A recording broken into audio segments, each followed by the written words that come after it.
School is supposed to be a safe space, a place of opportunity and promise. But for so many of us, it has become just another worry. And the growing number of guns on Albuquerque campuses makes us question, will our kids make it back home? 4 investigator Brittany Costello discovered that question is getting much harder to answer. This walk never gets easier, but it's the closest Al Burson gets to seeing his youngest child. I love you, son. These days, the conversation is one-sided. It's why Burson says the last morning spent with his son Andrew is so memorable. We had our morning get-together, and then he left to go to school, and I had a doctor's appointment. Feels like it's just a dream. It feels like I just want to wake up. In February 2022, 16-year-old Andrew Burson was shot and killed right next to West Mesa High School. I'm the type, I prepare for almost everything. I prepared if he ever got sick or something. I mean, just this came out of nowhere. I never expected my son to get killed next to the school property by another child. But it's a reality that's becoming more and more possible.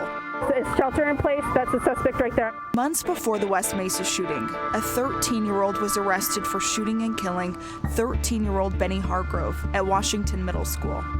Data gathered from public records requests show more weapons are being found on Albuquerque public school campuses.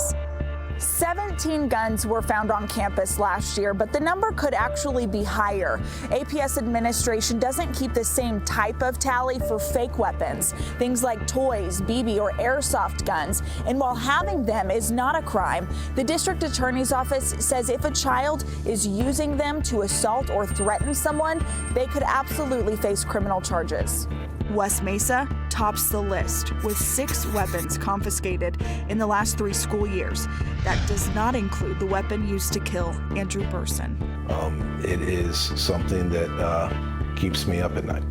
Second Judicial District Attorney Sam Bregman says along with zero tolerance for guns on campus, he's starting a program to bring gun violence education to the classroom. We're literally going to be putting prosecutors in the classroom. They're starting that pilot with 2 high schools and 2 middle schools. Those are the most effective, where we start trying to train those kids on how to peacefully resolve an issue and not resort to violence, whether it be fighting or bringing a weapon. Superintendent Scott Elder says the district has other programs, but they are not at every school. Right now, the state of New Mexico has got quite a bit of money from oil and gas, and that's fantastic. And these are the type of programs we hope that will get funded. A gun violence prevention class should be required in every middle school in the state of New Mexico and every high school in the state of New Mexico. While some smaller school districts have implemented security measures like metal detectors and clear backpacks, APS says its best tool is see something, say something. The fact of the matter is, a lot of people understand the seriousness of this, and so when somebody makes a foolish decision, it is not uncommon for somebody else to know about it.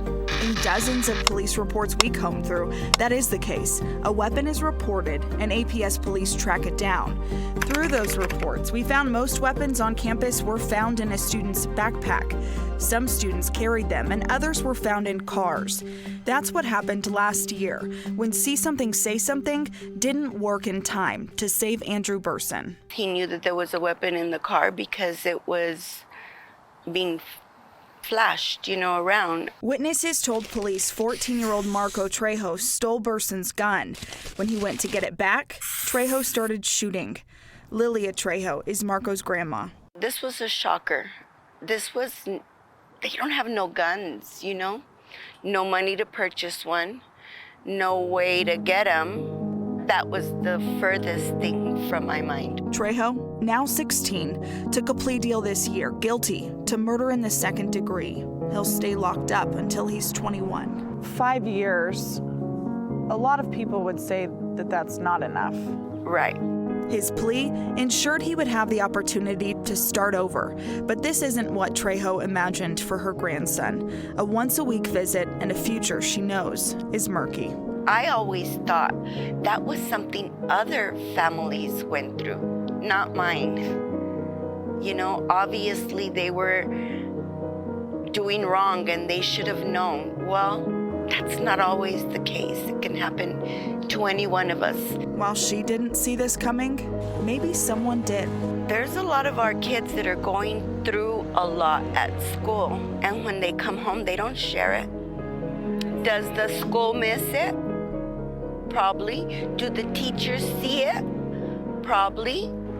I've heard that there were problems at the school, but I would always ask Andy, is everything going okay? Are there any issues? No, everything's fine. And I should have asked leading questions, reached further into it. Burson He was a class clown too, always cutting up. would give anything to get that back. Now, he says, he'll work to make sure this doesn't happen to any other family. The way I view it is anger caused this death and destroyed 2 families when it comes down to it. The gun used in the West Mesa High School shooting was never found. It's believed that when Trejo was running, he tossed it, but it never turned up throughout the investigation. Both families worry where that gun could be now. Brittany Costello, 4 Investigates. And we want to disclose Lilia Trejo is a KOB employee who is not involved in the news department. We have a map on our website, KOB.com, where you can learn more about the weapons found on APS campuses. Every weapon is turned over to law enforcement for analysis.